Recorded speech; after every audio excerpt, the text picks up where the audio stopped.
Hello. Welcome to my channel. This is lesson 2 of the beginner series. The beginner series is intended to take you from a beginner in trading to an advanced level.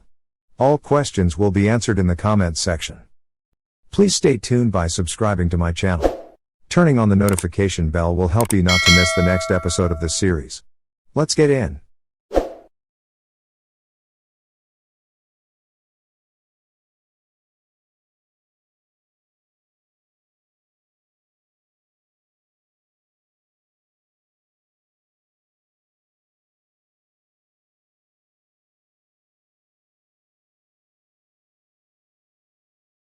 Literally.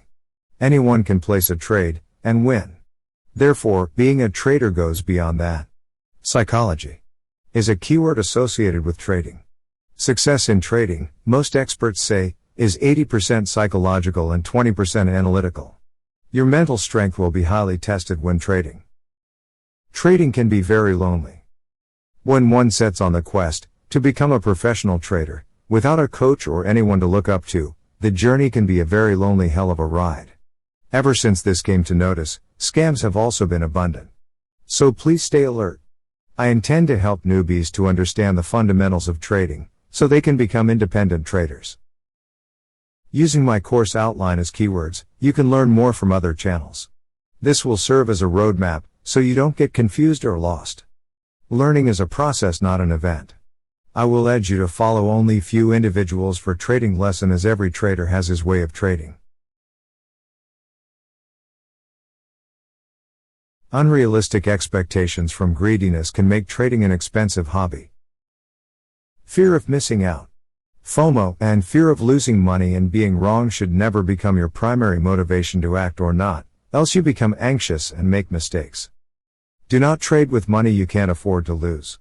Can you guess what happens to traders who trade with money they can't afford to lose? Okay, let me tell you. When trading with money you don't intend to lose, your sole aim will be avoiding losses at all cost. And in your attempts to avoid them, you actually create them. When taking a trade, hesitation drops in, which in turn creates self-doubt and fear. Remember, traders who take time to reflect and practice will survive and possibly prosper.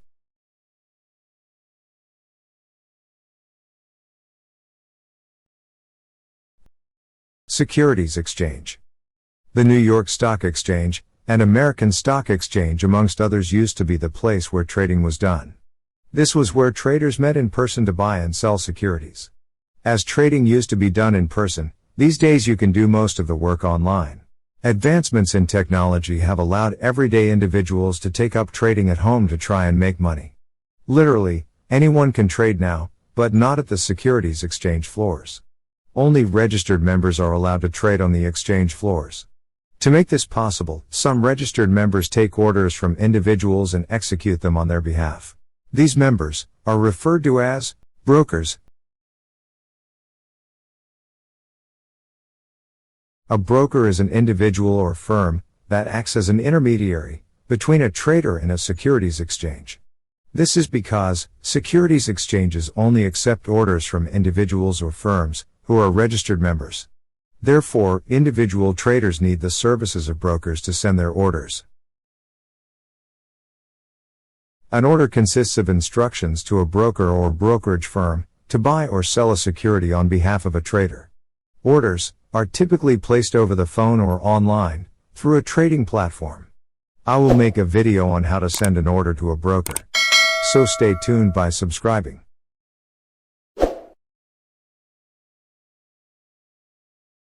Leverage refers to the use of debt to amplify returns from investments.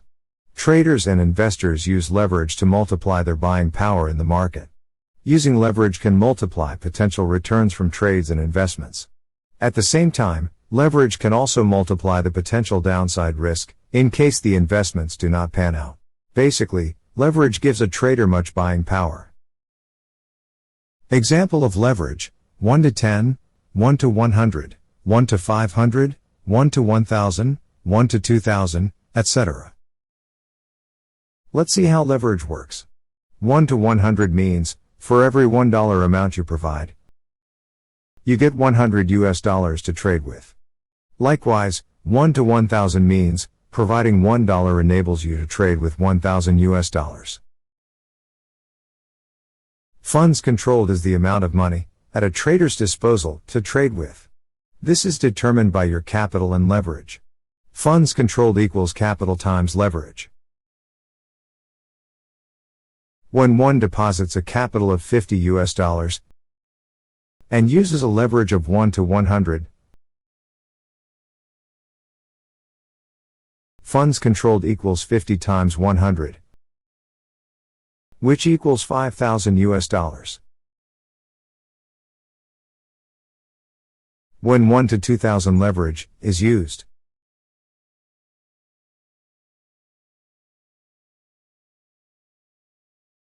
funds controlled equals 50 times 2000, which is equal to 100,000 US dollars.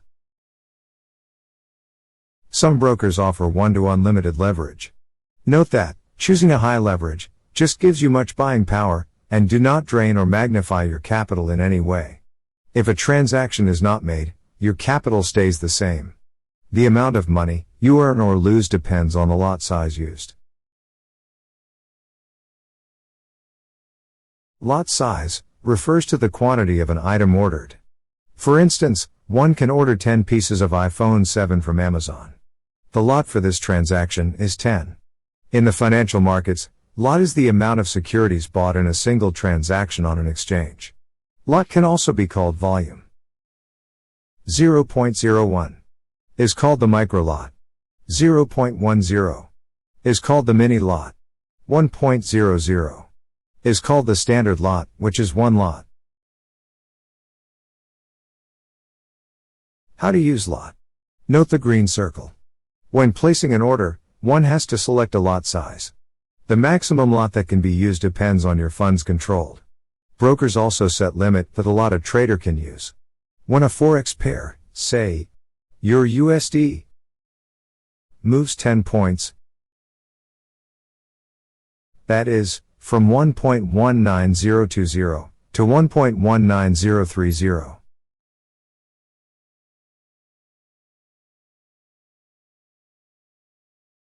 $0.10 is earned if a micro lot is used. $1 is earned if a mini lot is used. And $10 is earned with a standard lot. Note that this may differ depending on the broker a trader uses. I will make a video showing 10 points movement in securities such as Forex and gold.